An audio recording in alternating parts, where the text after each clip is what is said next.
Welcome to the Matriarch Podcast, a sisterhood of legendary Black queens in the making, speaking about real issues, questions, thoughts, ideas, lessons, and cultivating future experiences. So let's get our crowns, wine, slippers, and start the conversation.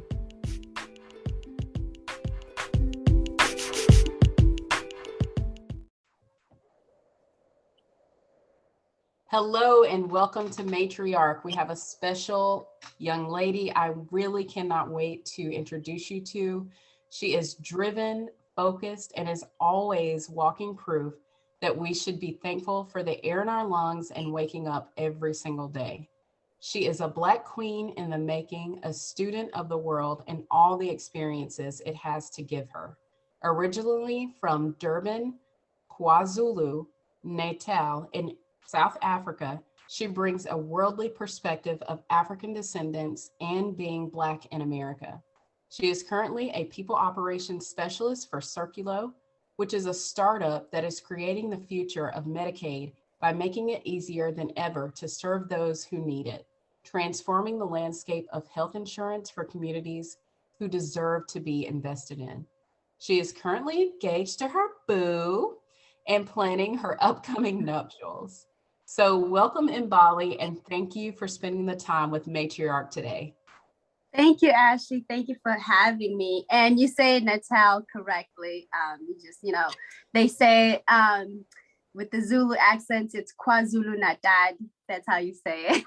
Oh, wow. So for those of you that are African, I want to apologize because I completely butchered that. But it's okay.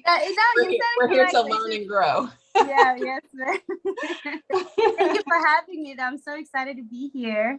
I'm so glad. So Mbali, I have always called you Mbali, but can you say your name for us? Bali. So I say like more like the island, Bali. You don't emphasize the M. It's kind of silent to say it inside. So it's Bali. Yeah. All right. Would it be okay if I start calling you Bali? Yes, that's okay. I have to change anything. Look, we are here to learn and grow, girl. So thank you. That is totally fine. Okay, that's cool. So, I really want to talk about Africa because it is a beautiful, beautiful country. It is so rich in just everything, in history and culture. And when I think of Africa, I think of, just the sun, the earth, the green trees, just so many things. So just tell us what it was like being raised in Africa. So I was born and raised in Durban, South Africa, all the way in the bottom of the map.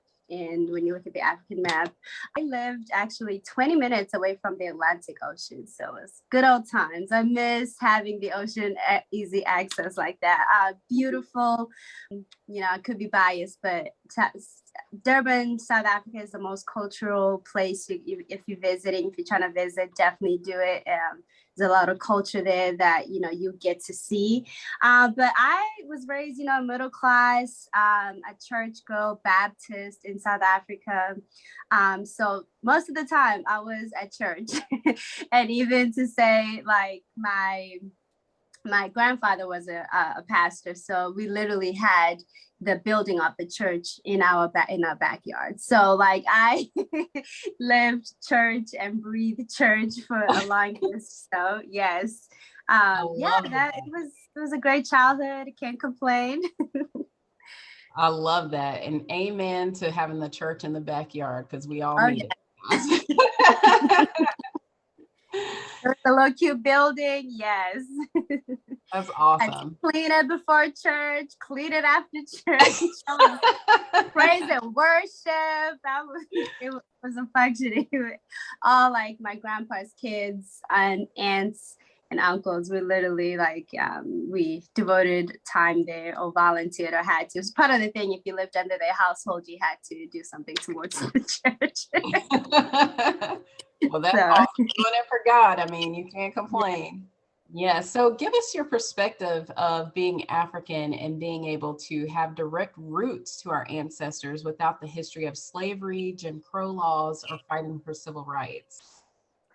Um, so for me, honestly, I have to say I'm very grateful as African American to be able to know like directly where my roots are from. Because I've, seen my friends, even, we've even talked about it actually, like not knowing, not being able to exactly pinpoint like, oh, this is where my roots are from in Africa. So I'm very grateful for that. Aspect of being able to directly know that I'm fully South African, like know exactly where my roots come from. And also even like in South Africa, I don't know if you guys know, but the apartheid for us ended in 1995, so it was the year I was born. And when I was being raised as a kid, you could still see that. Just like, the lingering of it, you can still experience it a lot. But the crazy thing is, my grandparents and parents in South Africa, they viewed white people as like superior color. So, my dad made it a point to always put me in like white schools in South Africa to learn English, because when you knew English and back then you were viewed as like very successful, you're gonna be successful, you are, you're gonna do well in life. And when you associate yourself with white people, you are really doing well, you're surrounding yourself with the good crowd. Like that's how my grandparents and my parents viewed it as, and how they viewed it, even though racism and apartheid it wasn't the way it was treated. But just when you knew their world you were in, I think that's what more they viewed it as. So Absolutely. And that definitely existed here in America and still does to this day. I think the mindset right now is changing. However, the sort of cultural association with white and whiteness, people still struggle with it. Not only are they, hey, let me present white, let me act white, but it's also sort of at this sort of degrading way of not giving our blackness and black culture light, right? I think it's a light that we definitely need to shine, particularly since we've gone through, or our ancestors have gone through so much to get us here. The slavery, the Jim Crow, the civil rights, all of it definitely needs to shine. And what better way to make it shine than now? We have so many voices and power within our voice to shine on so many different platforms, which is in part why I started Matriarch and why we're doing this. So it's just super important. And, I'm sorry that, that happened in Africa. And it is just, the colonialism is evident around the world, not only in Africa, but, other places as well. And I think the world is fighting back, and not in a sort of, hey, we have to go through war way. It is through a cultural experience way. yeah, And show. yeah. And I think our togetherness is coming full circle. No pun intended, around the world, but I definitely think that it is. And the change will definitely be with our children for sure. Yes, I Yeah. definitely agree with that, Ashley. Yeah. So at what age did you come to America? I moved when I was 15. Would never recommend anybody to move to the States at the 15 years old, because just as a teenager you're struggling and learning so much within yourself, and then you have to learn a new culture, new everything. But yeah, it definitely gave me the thicker skin that I have today, I think. So yes, when I was 15, I migrated. Yes, that is a challenge. That's an age where that's just a challenge in general. You don't know what hormones you're going to wake up with Right. and what your body's going to be doing, let alone taking on these little cultural nuances that, are in dialect, dialogue, language, all Yeah. of the things. So it's so crazy. Yeah, I had to learn a whole new English coming into this. Because America has its own English. I'm telling you. Yes, yes. The Americans English I was do taught not in mean what school, they say. right? The English I was taught in school was like, no, girl, sis, go back. Right, right. Exactly. I think that in other cultures, which I'm a little jealous because what people say they actually mean, right? But we have all Yeah. these nuances, especially in the South. Oh my goodness. Yes. Oh well, she's going through something. Oh, bless your heart. You know what it is. You know what it is. Oh, yes. You go up There's north. only so many ways. I know for Zulu that you can say stuff, but it is direct. Yes, yes. There's a lot to interpret here in American language. So Yes. yeah, kudos. So what values were you taught as an African child that you may not have been taught here in America?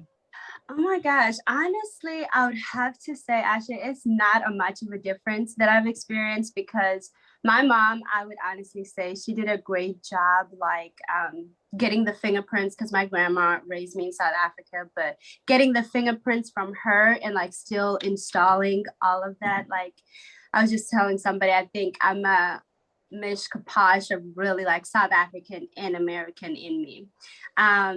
Like the biggest thing, so cultural differences, like my grandma was from the rural area of South Africa, and you really she really embedded a lot of like woman stuff that you need to know, or like you need to learn. I wouldn't call them values, but like the really like, as a woman, you got to get up in the morning, make your bed, do this, do that. Like if you didn't, like I literally for the longest went a long time with thinking if I didn't do my bed, like I was going to have a whole bad day. Like that is it. Oh, wow. But no, yeah, it's like that. That sounds traumatic, but no, it's just literally like the part of like, which now I know better. It's just like, okay, what it's whatever you pick and choose. But I think honestly, like I said, I grew up in the church, and for me, like having a relationship with God is the biggest thing that has been installed to me like since I was a kid. And that's like the biggest value, even I would say, that has stuck with me and still is. I mean, when I got to the state, it wasn't something hard, like I had to learn, but it's something I think I already had within me though, but it wasn't quite as enforced. But my mom still made sure that we're going to church Sundays, all that stuff, but it wasn't as how I think in South Africa for me was a fundamental thing, that Christ is like the foundation for everything else, and then we move on. But yeah, so yes, it's not so much of a difference, I don't think. Yeah. Christ has kept Black people around the world just safe and ongoing, honestly, because you look at slavery and you're like, how did they do this? How did they keep going on? How and it's all through God. So and kudos to your grandma. I know what she was trying to do. She was trying to get that work ethic in you. I would say it worked for sure. It did work. But she'll be mad if she finds out some mornings, working virtually, like, make my bed. I just jump into my computer. Yes, I think that is a great way to start the day, with accomplishment. I was raised the exact same way. So I completely back her 100%. So it's nice to know that children, even in Africa, have to make up their heads. Yes. Oh yes. Like she was not playing about it, Ashley. Like I grew up with cousins in South Africa, like all male. So I thought I was a little tomboy back then. And I was like, why can't I be outside playing, doing this, all that? And like I started, like she like taught me to cook by like 8 years old. I was learning to cook. So like, very well, like she made me like it depends on how to take care of myself, but also for her it's like, you gotta take it, you're a woman, you gotta do that. Like, grandma, I want to be a rich housewife. Man, that's but awesome. It taught me to take care of myself. Yes, for that's sure. That's good. No, that's good. And we definitely will be teaching our kids the same. Yeah. But yeah, so when did you notice that your being Black was, I guess, quote unquote, different in America after you moved here at 15? Honestly, I noticed that when I initially had came here, like the first, like immediately when I noticed that. Um, I think honestly, what I noticed the most is so when you go, like, let's say you go to South Africa, if you're Black, oh, they're gonna be like, oh, Ashley's Black. The main thing they'll probably notice is your accent, or like, you say different words differently in English, but like, that'll be the only thing. But otherwise, you Black, you will fit in with the Black people. But here, I felt like I was such in different boxes, even in school, for instance, in high school, my first interactions were like, oh, like we don't consider you, like the Black kids at my school, oh, we don't consider you Black because you don't talk Black, you don't act Black, and whatever. And then white people, you are Black and whatever. So it was just like, it was a bit of confusing and very difficult to be Black when I first had moved to the States. So yeah, I noticed it Absolutely. immediately, and I've been able to see like other countries. I've been privileged to be able to do that, but honestly, in America, it's like the only one country that's just like makes it hard to be Black. I don't know if that makes sense, but yeah. No, that makes perfect sense. It is hard to be Black here in America because you're constantly weighed against, am I Black enough? And where do I fit in? And Mhm. it's a problem, It Um, is.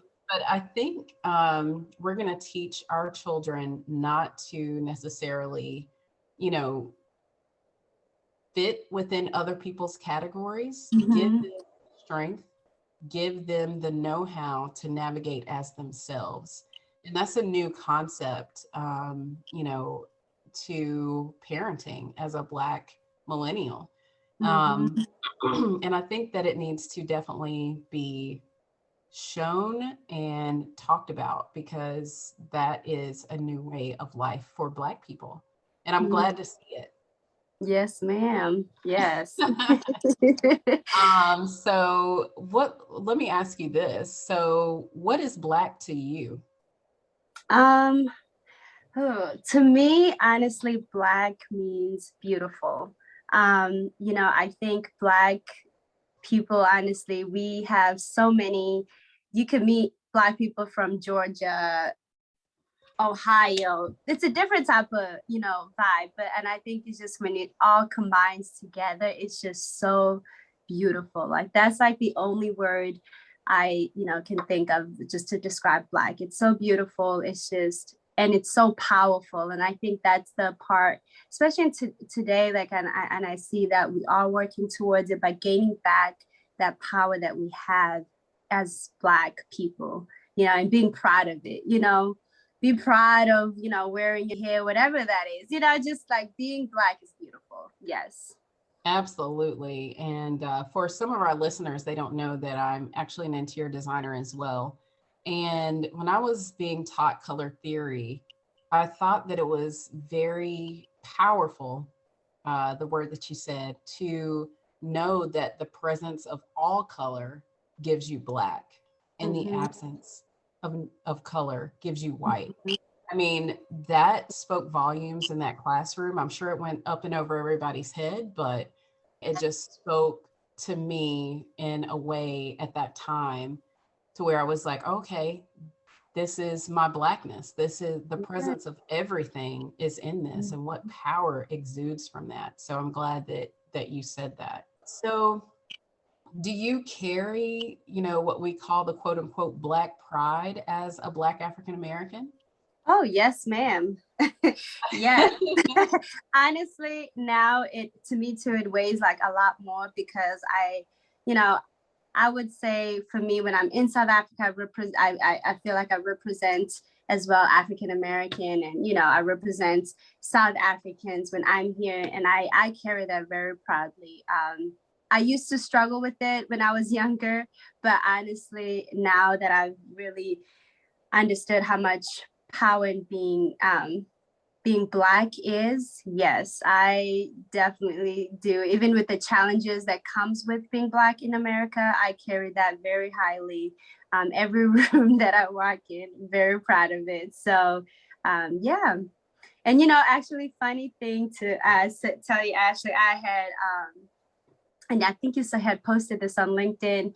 I used to always think like we had to wear, our hair a certain way in at work, school, whatever. And I always did that for the longest. And I honestly just did this recently when I graduated from my master's, but from OSU, and I'm seeing it more of it. But I used to always think I can't do this. I can't, wear my textured kinky curly hair. Like I can't do that. It doesn't look professional, nobody's gonna take me seriously. But I have honestly been embracing it so much through and through. And I mean that, like, yeah.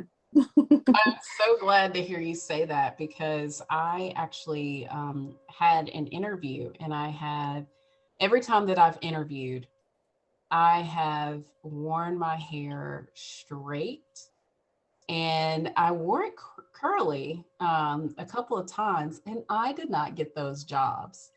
Wore it straight again, got a job. So I think that while it is coming around, I struggle with it still. And I know I'm being vulnerable in this moment, but I love my hair. It is kinky curly.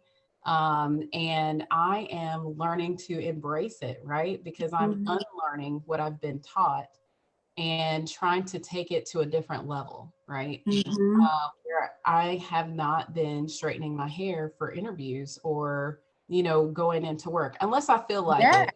Yes, sometimes I feel like, yes, honey, let me get that hair slinging and all of that. But I wear my hair in the wind, curly, straight, whatever. Look, wigs, the whole nine. I love it. Yes. So but you saying that though, like you don't get those jobs, that's like still like it makes it hard to get away from it, because I would honestly say, I mean, like I still did that, even maybe after I get the job, then I'll show, okay. But that's the problem, like, just carrying, like being Black proud comes in a lot of ways, and that we have to actually carry that and being proud of it, no matter if it's just your hair, you being the only Black person in the room and being able to break those stereotypes that, oh yeah, Black people can read and write very excellent, like, so.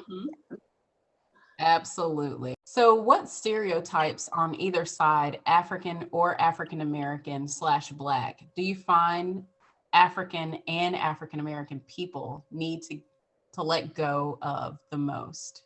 Oh, yes. This is like the biggest one I experienced. But from the South African side, I would have to say the biggest stereotype they have of America, African Americans, it would be that, well, first of all, everybody thinks in America is rich. And I'm like, no, not quite.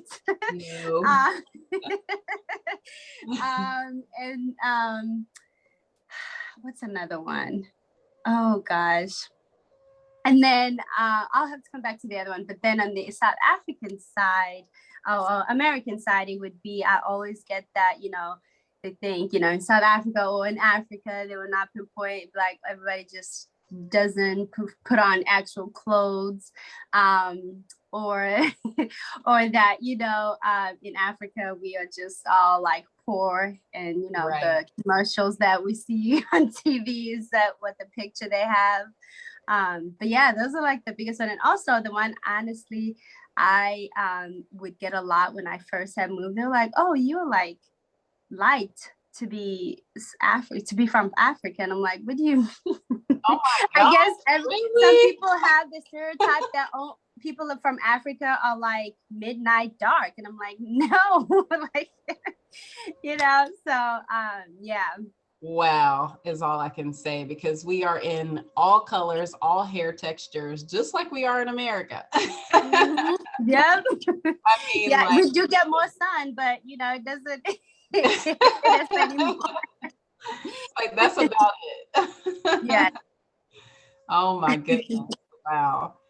So, what do you think we could learn culturally about your experience of being an African and coming to America? The biggest thing I think is for people to be open-minded. And not to say this in like a bad way about African Americans, but we do feel entitled a lot and close our minds to anything that's not of what what we know or anything like that. But honestly, being open-minded, like if we don't know about a culture or anything, ask the question. Then I think also not asking the questions in a way that you in my room, then you should be answering to me, or like answering the question to like fulfill what your needs are in for your whatever question you may be asking. But keeping an open mind and being willing to open to learn, and like there's so much bigger in this world, there's so much more different cultures and people out there. And just that's like the biggest thing I think I've like noticed, and I try to do every time somebody asks me something about Africa or South Africa. I just try to leave a bit of education, or even something that would help with that stereotype they have, and hopefully move away from that. Just being open-minded, because this world is full of colorful people, like Ashley said, colorful people, beautiful people, and it's just full of that. And I think if we're open-minded and willing to learn, and accept other people as they are, it's going to help a lot. Yes, no, I completely agree with that, because we all are beautiful in our own way, and it's important for us to recognize that no matter where you're from, no matter what you're doing, first of all, you matter and you're beautiful. Black is so beautiful. Oh my goodness. The power in black. It's just amazing. Yeah. So I just want to thank you so much for your time, Mbali. And I am so, so grateful and thankful for your perspective that God has given you and you have blessed us with today. Thank you, Ashley. Thank you so much for having me. I'm so excited to see your podcast grow, and it's amazing, and it's a great space for a lot of people that I think it's much needed in today. So yes, ma'am. Thank you for having me. Thank you so much. And thank you guys for listening. And you will catch more on Matriarch Podcasts after this.